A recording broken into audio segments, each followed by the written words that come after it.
नमस्कार, मैं हूं विनोद कुमार शुक्ला। अड्डा पर आपका स्वागत है। नेता प्रतिपक्ष राहुल गांधी को अदालत ने, सुप्रीम कोर्ट ने, जो उनका चाइनीज़ एग्रेशन या चाइना का भारत के 2000 स्क्वायर किलोमीटर ज़मीन पर कब्जे की बात उन्होंने अपनी भारत जोड़ो यात्रा के दौरान कही थी, उस मामले में अदालत ने उनको लताड़ा। हालांकि जो ये पूरा मामला था, इस पूरे मामले में उनको रिलीफ भी दे दिया। अदालत की तरफ से एक रिलीफ आया है उनको। तो ये एक अपने आप में थोड़ी सी अजीब सी बात होती है। जब उन्होंने सारे मोदी चोर क्यों होते हैं, उनकी सदस्यता चली गई हाई कोर्ट की तरफ से, उनके खिलाफ ऑर्डर आ गया, उनकी सदस्यता चली गई और उसके बाद फिर उनको सुप्रीम कोर्ट से रिलीफ मिल गया। लगभग इसी तरह से हर मामले में होता है, उनको सुप्रीम कोर्ट से रिलीफ मिल जाता है, लेकिन लताड़ा गया है उनको। और ये बात मैं इसलिए बार बार दोहरा रहा हूँ कि राहुल गांधी के मामले में ये बहुत ज़्यादा रैम्पेंट है। वो इस तरह से लगातार ऐसी बातें करते रहते हैं जो न केवल इंडिविजुअल्स को बल्कि संस्थाओं को भी तकलीफ़ तो देता ही है, वो डिफेमेटरी होता है। तो ये जो राहुल गांधी का पूरा आजकल उनका जो आजकल क्या ये शुरू हुआ है लगभग 2014 के बाद से ही, 19 के बाद से वो ज़्यादा रैम्पेंट हो गया है, इसलिए कि दूसरी बार चुनाव हारने के बाद शायद वो इस बात को बर्दाश्त नहीं कर पा रहे हैं। अब ये जो बात है, इस पे अदालत ने उनको जो मामला, चूँकि उत्तर प्रदेश मामला जो है वो हाई कोर्ट में था, तो उनको हाई कोर्ट में न जाने का वहाँ से थोड़ी राहत ज़रूर मिल गई है। लेकिन कुल मिलाकर के मामला वही है कि किस तरह से राहुल गांधी जो हैं वो ये जो ऑफेंस है, ये ऑफेंस करते रहते हैं। अब ये जो पूरा मामला है लखनऊ बेंच वाला, उस वहाँ पर उनको जो है लखनऊ बेंच पे उनको वहाँ से थोड़ी राहत ज़रूर मिल गई है। लेकिन कोर्ट ने उनसे पूछा कि आपके पास जो आपके दावे हैं, उस दावे के लिए कोई क्रेडिबल एविडेंस है कि 2000 किलोमीटर तक जो है 2000 स्क्वायर किलोमीटर पर जो कब्जा है उस पर आपके पास क्या क्रेडिबल एविडेंस है, आप क्या बात वो कर सकते हैं। एक ये मिक्स जजमेंट है, लेकिन फिर भी इसको राहत की श्रेणी में ही रखा जाए। और मैं ये कहूँगा कि इस तरह की राहत अक्सर राहुल गांधी को मिलती रहती है। अब झूठ और विवादित बयान, ये दोनों राहुल गांधी के चलते रहते हैं साथ साथ, और यही आजकल उनकी पॉलिटिकल ब्रांड इक्विटी हो गई है। इसी के भरोसे शायद वो चुनाव जीतना चाहते हैं। जिस घटना या जिस केस की बात हो रही है, उस केस के ये उदय शंकर श्रीवास्तव ने केस किया था, लेकिन और ये मामला 25 अगस्त 2022 का है। लेकिन इसके अलावा 2024 के चुनाव के समय उन्होंने ये बात कही थी कि सरकार आरक्षण ख़त्म करना चाहती है, और इसके भरोसे उन्होंने वोट लिया और उनको वोट मिला। हालांकि बाद के समय उनकी इस बात पर लोगों ने भरोसा नहीं किया। संघ को लेकर के वो लगातार विवादित बयान देते रहते हैं। विकीलीक्स पर उनका जो एक अमेरिकी व्यक्ति के साथ जो उनकी चर्चा जो है वो लीक हुई थी, उसमें उन्होंने साफ कहा था कि जो इस्लामिक टेररिस्ट और रेडिकल इस्लामिक टेररिस्ट ऑर्गेनाइजेशंस हैं उनसे ज़्यादा खतरनाक हिंदू आतंकवाद है। ये एक बात निकल कर के आई। संघ को लेकर के वो बहुत ज़्यादा वोकल रहते हैं और संघ के बारे में वो अक्सर विवादित बात कहते रहते हैं। संघ को उन्होंने, राष्ट्रीय स्वयंसेवक संघ को 21वीं सदी का कौरव बताया था। गांधी हत्या के लिए आरएसएस को उन्होंने जिम्मेदार ठहराया था।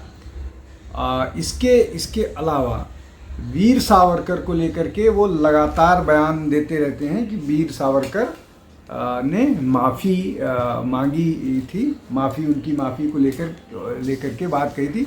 और उन्होंने यहाँ तक कहा था कई के बार कि उसमें कि मैं गांधी हूँ, सावरकर नहीं हूँ जो माफ़ी मांगे। हालांकि जो उनका बयान था राफेल को लेकर के, जब उन्होंने चुनाव के दौरान प्रधानमंत्री नरेंद्र मोदी को लेकर के चौकीदार चोर है वाला बात कही थी, उसको लेकर के उनको माफ़ी मांगनी पड़ी थी।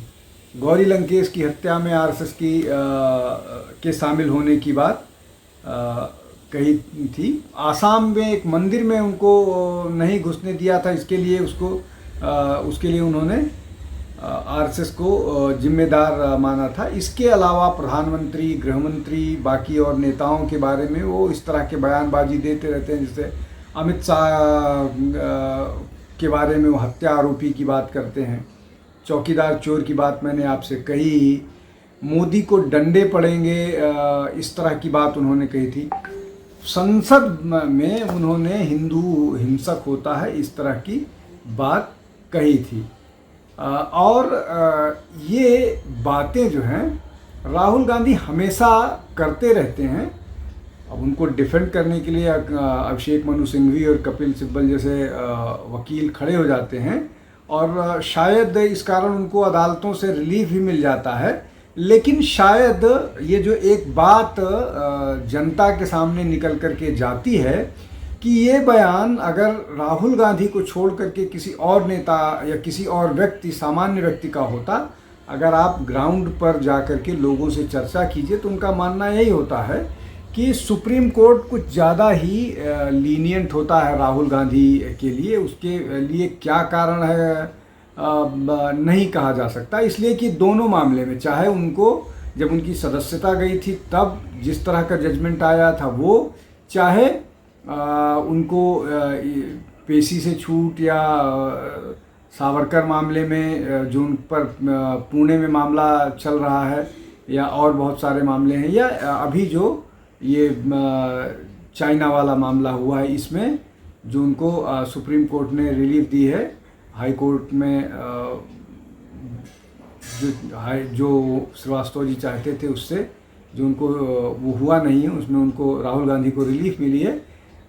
ये जो है राहुल गांधी को स्पेशल बनाता है।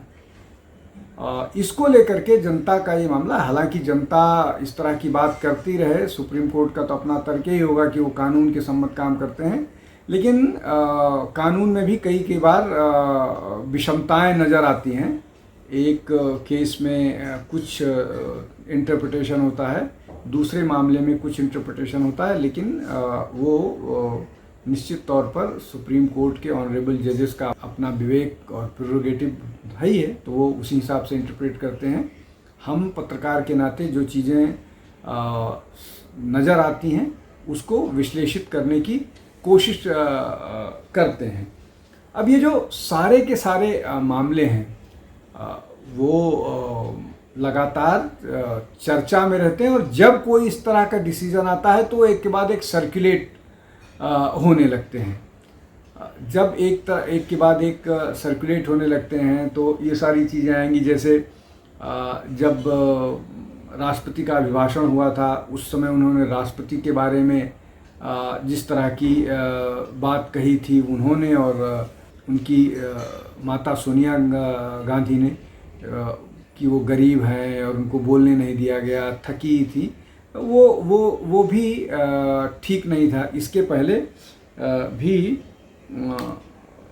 जो राहुल के बारे में सुप्रीम कोर्ट का एक ऑब्जर्वेशन था कि राहुल गांधी का स्टेटमेंट जो है वो it was not in good taste. इस तरह के ऑब्जर्वेशन भी सुप्रीम कोर्ट उनके बारे में करता रहा है। अब ये जो राहुल गांधी का जो स्टेटमेंट था ये गुड टेस्ट में नहीं था। ये जो उन पर क्रिमिनल डिफेमेशन का केस था उस मामले में बोला गया था कि उनके सरनेम को लेकर के his statement was not in good taste. लेकिन ये गुड टेस्ट के अलावा ये डिफेमेटरी भी था। आप किसी जाति के बारे में इस तरह के की बयानबाजी क्यों करते हैं और आप करते हैं और आप लगातार बचते रहते हैं। खैर, अब ये जो सब के सब मामले चल रहे हैं, जैसे अभी उन्होंने जो हमने बात की, इसके अलावा अभी उन्होंने 2 दिन पहले एक बात कही थी अपने एक कार्यक्रम के दौरान कि कृषि आंदोलन को लेकर के उनको अरुण जेटली ने धमकाया था, कृषि कानून को लेकर के। अब कृषि कानून संसद में इंट्रोड्यूस हुआ, उसके 13 महीने पहले ही अरुण जेटली जी स्वर्गवासी हो गए थे। तो ये सारी चीज़ें जो हैं, इन सारी चीज़ों को भी कोर्ट को नज़रअंदाज नहीं करना चाहिए। अब कोर्ट क्यों नज़रअंदाज करता है और उनको लगातार छूट मिलती रहती है इस तरह के, उसमें ये अपने आप में निश्चित तौर पर चर्चा का विषय है और चर्चा होती रहती है। सोशल मीडिया पर ये सारी बातें चलने लगी हैं, मीडिया में भी आएंगी, कॉलम्स भी लोग लिखेंगे। लेकिन इन सब का जो क्रक्स है, इन सब के पीछे की जो बात निकल कर के आ रही है, वो कुल मिलाकर के यही बात निकल कर के आ रही है कि राहुल गांधी जो नेता प्रतिपक्ष की भूमिका में हैं, वो नेता प्रतिपक्ष की भूमिका को जिम्मेदारी से नहीं निभा पा रहे हैं और जिस तरह के सीरियसनेस के साथ इशू बेस्ड राजनीति करनी चाहिए वो ना करके आरोप प्रत्यारोप, चीप एलिगेशंस पर आ रहे हैं। और संसद से लेकर के अब जैसे वो डेड इकॉनमी की बात करते हैं कि इंडियन इकॉनमी डेड इकॉनमी है, और उसके लिए वो ट्रंप को कोट करते हैं कि ट्रंप जो इकॉनमी के बारे में कह रहा है, और इस बात को लेकर के उन्हीं के पार्टी में कॉन्ट्राडिक्शंस आ रहे हैं। थरूर ने उनको कॉन्ट्राडिक्ट किया, राजीव शुक्ला ने उनको कॉन्ट्राडिक्ट किया, और भी बहुत सारे नेता हैं जिनको कॉन्ट्राडिक्ट कर रहे हैं। तो क्या जो राहुल गांधी बोलते हैं वो बिना सोचे समझे बोलते हैं, और अगर वो बिना सोचे समझे बोलते हैं तो ये नेता प्रतिपक्ष के तौर पर उनकी जिम्मेदारी और उनके सीरियसनेस और उनके जो उनका जो एक व्यवहारिक वो है उसको कॉम्प्रोमाइज़, न केवल कॉम्प्रोमाइज़ करता है बल्कि उसको बेलिटिल भी करता है। नेता प्रतिपक्ष जो है वो एक संवैधानिक भूमिका है, और संवैधानिक भूमिका एक जिम्मेदारी देती है, लेकिन उस जिम्मेदारी से राहुल गांधी फेल होते नज़र आते हैं, असफल होते नज़र आते हैं। ये एक चिंता का विषय है। हेल्दी डेमोक्रेसी में जो सरकार से प्रश्न जो है वो कंस्ट्रक्टिव होना चाहिए, सरकार को जवाबदेही बनाना चाहिए, लेकिन जैसे ही आपके आरोप, जैसे ही आपके प्रश्न झूठे साबित होंगे, आपके आरोप जो हैं वो डिफेमेटरी साबित होंगे, आपकी जो बातें हैं वो कल्याण मतलब वो जनता से हट करके व्यक्तिगत नाराजगी या व्यक्तिगत घृणा तक सीमित हो जाएंगे, तो निश्चित तौर पर शुभ नहीं है डेमोक्रेसी के लिए। आज के लिए बस इतना ही। बहुत बहुत धन्यवाद। नमस्कार।